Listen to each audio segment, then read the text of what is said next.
because they are very intentional about claiming something, but they are one of the biggest culture vultures. Yaka culture vultures are Nigerians can snatch something a country originators, a country be originating. They can decorate it, brand it, and own it, and document it ahead of the originators themselves and claim say omoneye. So why were you crying? I didn't know Afina wo Ghana ni. Do you understand why Afina? Yeah, person e say Afrobeat na dey buy. I've seen that Stonebwoy has known say your documentation culture is very poor. And the fact that we can give credit to who credit is not due, he has been intentional about chronicling and inking his own story, because country, if you don't become your own storyteller, people will tell stories to favor them. Sarkodie achievement bakwa because he was not intentional about writing his own story and owning it. You run a cover free na betia and all the international platform crediting Burna Boy in the history of Afrobeat for something that Sarkodie own Kinsak did first in Africa, because Kinsak didn't own it. I don't know why this is even a conversation for us to have. Sir, in a long while, Adia ye try say ye benya amagana so enya some of the bona fide genre na ya claim say ye dia na ya recognizing internationally na as packy debate. Yes, of course, the debate is a must. However, sometimes me pacho a woman show way agenda, but sometimes agenda should not agenda. This was not even up for debate. Say anytime there is a mention of the genre Afrodancehall, there is one name that comes to mind. Uni me no debate ade we ya nyatwom. Yenti na make sa enre ena yete ho na one him the biggest Afrodancehall tune in the world right now is from a Ghanaian, Moly, our goddess, and they say what they are called. If you say for now when you want one of the most Shazam song I always say a Moly shake it to the mass. I mean, and you may banner so we are katene and nina say manu su shaking yoma the Nyagadus and the Magadus. And we all know the history of Moly. And I mean say shake it to the mass and the ultimate there. In fact, wakwa kupie BET. In fact, she even performed the song on the BET stage this very year. And if you see the bond that Moly shares with someone like Stonebwoy, I could see say Stonebwoy is one of the happiest people. In fact, Stonebwoy winning award this year as a reggae dancehall song and artist of the year. He dedicated the award to the feat and achievement that Moly has been able to take the Afro dancehall genre to. Just want to say one love and respect to every Ghanaian musician putting in the work. I respect you, Moly. Moly's like my girl. And thank you for taking it where nobody expected it to go within a very short while. So I want to mention you, Moly, on this one, definitely. And yeah, I share this one with you. And Osha, I think we can pull a receipt of when Stonebwoy was dedicating his award to Moly for how far what he made a journal, what championing from Adamic days today. And so all pointers show say Stonebwoy has over the years since his Adamic stages in the industry have been super conscious about pushing a narrative of Afro dancehall. Well, you can say be I'm too millennial, or you can say be me too. I'm a Gen Z though. I'm a millennial. However, when I started following music, the first time I heard Metin and Penny say a sound that constitutes a blend of dancehall from Jamaica and the sounds of Africa. Amanaye Afro. No, Stonebwoy named it. So now let's take a retrospective look into when Stonebwoy was having a conversation with me exclusively on our platform. Now Grammy sensemi baya. Moka say Grammy article ne can help life as to win in home frame. You have always championed an Afro dancehall. The first time I heard Afro dancehall was from you, and that is a part you are chattering. Because in the end, I am the sole force behind Afro dancehall. Yes, so I believe that the people maybe beknownst at that time just because I'm trying to be a part of, and I have to really be a part of Ghanaian sound. Right. I'm actually advocating for something they see low, they don't see the foresight.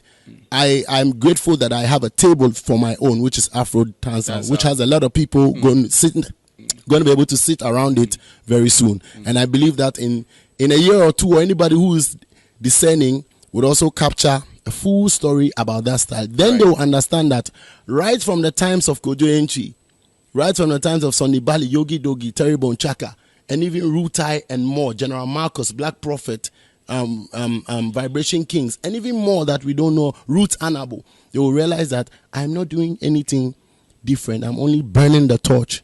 That's why I'm the torcher. And I've only defined it properly as Afrodancehall to the world from Ghana. Stonebwoy challenged why his name was not mentioned in that article. And Amon Antia said he was talking about the African sound. But Amon Foka said he was trying to register his name in the Hip Life documentation. Muyi Nifrim said, oh, miana no, man in Kebi, because it's talking about hip life, which is a genre that is out of his culture. Fine. Bash na obeji nyina ojeye ema otiase ekodani baby. Afei, something that revolves around a sound that you and I cannot hypocritically deny say ono na champion no so aba he should not wade into the conversation. I think Stonebwoy has every right to finally give himself more than flowers, give himself a garden for championing a sound that has finally gained recognition in the Billboard. So this is Billboard. Now look, this is Billboard acknowledging a sound from Africa by a Ghanaian called Mr. Livingston Setekla. Hey, I hope me bonnier. Mr. Livingston Setekla. One of dancehall legends, a friend Rutai Ka, said he is Ghana's biggest music ambassador ever to have come out of the soils. That is why unknown dancehall legend no, or describe no. You and I, now let's open up this debate. When was the first time you heard any artist talk, champion, pioneer, ink, and being intentional about popularizing a genre called Afrodancehall? And that is what bringing me back to the bigger question where Ghana music, your baby away. Sadly, one of the biggest plagues industry no enrich baby a person rich near rubbish shoulders with the giants. And they say our documentation and claiming of ownership. Sa culture no ye nibi. Nigeria for any anytime I'm talking, I hate to compare the fact that there be also conversation behind Nigeria for them. But the Moly and Stonebwoy at this point in time, Mame June said there is a reason why these Nigerians are always the standard in Africa. Because I feel that we have a lot of things that you bet to me at their battle of more head on. But because they are very intentional about claiming something, but they are one of the biggest culture vultures. Yaka culture vultures are Nigerians can snatch something a country originators, a country be originating. They can decorate it, brand it, and own it, and document it ahead of the originators themselves and claim say omona. So why were you crying? I didn't know after na wo Ghana ni. Do you understand why after na yeah person chire mu say Afrobeat na dey buy? With Sumaya Yetima, Samrekra, we know the truth. We want to debate it. Why are you crying? Why? After a person Ghana for your chest, Afrobeat in the crown, Nigeria for a branding is Afrobeat in the crown. A hand on free, a high life. What happened to documenting your own story? What happened to chronicling your own story? And I think I like the tangent Stonebwoy is on because country we more. So one blow trumpeter. People will write your scripts the way they want it, not according to your own narrative. And you have seen that Stonebwoy has known, say, your documentation culture is very poor.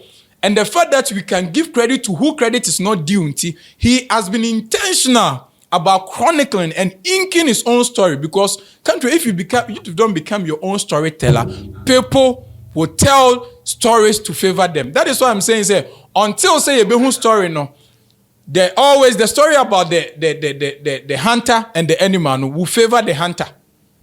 Ebi so animal no so can dia and kebe say nye hunter no na story no e favor no always. So I like the tangent that Stonebwoy is on. Look, one of the idea. How often do you see Sako there complaining about the industry? The reason why I make me this Sako there say Sarkodie achievement baako because he was not intentional about writing his own story and owning it.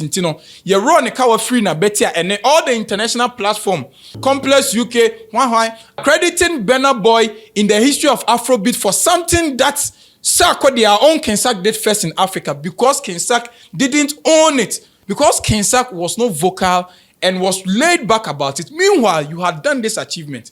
Then American wants him. At a point in time, in the history of Afrobeat, they are saying that Burna Boy was the first Afrobeat artist to sell out the O2 Indigo. And he was pained about the fact that his King Sack did it first. But now, when you go to the history of Afrobeat, Burna Boy is being credited to be the first Afrobeat artist to sell out the... But let me tell you, King Sack was one of the rappers who inked their names in Afrobeat histories as the first to have sold out the O2 Indigo. Full to capacity. But because he didn't own it, you run a cover for Nabeti. And I've never seen King Sack painfully complaining about anything than that thing. That is the mistake Stonebwoy don't want to commit. To allow you people rob him of something that we all know he has championed. Come on. Why is this up for debate? Why is this even up for debate? In the history of, even with hip life, hip life at a point in time, we wanted to deny Reggie Stone as the godfather or pioneer of the genre. Look, no one is saying, say, people were not doing dancehall that has element of African sound. But if you revisit the interview that Overlord, one guy did with me, he said that this element of borrowing the culture of the Jamaican sound, which is dancehall and African, has been there from General Marcus any other day. But he came to be intentional about it and naming and branding it as Afrodancehall so that it presents a table that a lot more generation can come and eat around the table. I feel Stonebwoy even have the balls to say he's the originator. He is the one who blended the sound and made it attractive. However, he even acknowledged pioneers of that genre. But because they didn't decorate and own it, and that brings us back to Reggie Stone. No one is saying before Reggie Stone came to Ghana to birth hip life, people were not doing rap and chorus in Chio. There were people who were doing it. Even Ochame Kwame, before the advent of hip life, was doing rap, hardcore rap with this chorus. ATA for Kwajis Master, people have started the culture already, but no one decided to make it a culture or give it a seat in an entertainment space or agenda discussion. And this is the same thing. That is why Stonebwoy, irrespective of the fact that Crow so ownership, and he's saying these were no different from what the legends were doing, but he needed to make sure it has become a seat in our pop culture scene. Hence, the branding and the naming of the genre Afrodancehall. We only need to comprehend the nene. So be starting pa edru baby na bemu bui. Because look, when he was championing this sound, it was met with different reaction. A DNA Afrodancehall, a DNA dancehall is dancehall. Even those within Onuankasa ne operational genre no didn't believe. I understand. Every revolution it has to be met with radical opposition. And you, the pioneer, and I said, wow, campaigner of that cause, should sail through the radical opposition to be able to prove, say, ampa. It's even in Ghana's independence, people still think Kwame Nkrumah. It's okay. People think Kwame Nkrumah was not the one who gave Ghana independence. People think, say, it's the big six. What I say, it's all good. But remember, at a point in time, Kwame Nkrumah was preaching the self-government now. The people didn't believe in the agenda of self-government now until it worked. So this is the same case of Stonebwoy and the story of Afrodancehall. This is the same case of Reggie Stone and the history of hip life. Mahon P. Mone Panji Munyina Nananum, which is led by Sidney Munyina, don't want to agree that Reggie Stone is the originator of hip life. I understand. But even if you are doing the component of hip life, did you brand and decorate it and kept true to the culture through the criticisms, through the radical oppositions, and make sure it was attractive enough? That is what differs Stonebwoy from all those who have championed a particular genre. It is obi the trip pop buyer, obi the hip dia buyer, obi the one count buyer. When maybe it was met with storm, sponsor industry players cassetia we more criticize it near the day. He still lived through it and stayed true to it. And that is the story of Stonebwoy and Afrodancehall. We only ne koprena and ne what me stay loyal to the genre. Emma and Omom say omo Afrodancehall bia e Ghana bia no. Ask them why they are doing Afrodancehall. There's a whole generation that are attracted to the genre because a certain Stonebwoy stuck to it amidst the opposition, amidst the bad energy. And today, Billboard are recognizing Afrodancehall. I hope so chem say one most Stonebwoy, the intimate Stonebwoy and claim ownership. Nanka monje story nem come Nigeria. If a Nigerian was the one attached to this genre, and anka enya mentioner, I swear, can Nigeria for the account Afrobeat one dada. If senka Nigeria ni pan enya credit for a genre, ebi on you know the creative you, but ebi on the popularizing the kekekra na kasami omo the account Afrobeat no. This is the time that we need to protect the stories and document of Enyoma Efri Ghana Heba. What would it take away? What will it take away? That a Ghanaian had also owned a sound from Africa, just like Afrobeat. And don't you think if we give Stonebwoy the credit he needs to do more to champion this can go to a extent where he can compete Afrobeat so that Ghanaians can also feel proud telling a story, say, Asaka is from Ghana.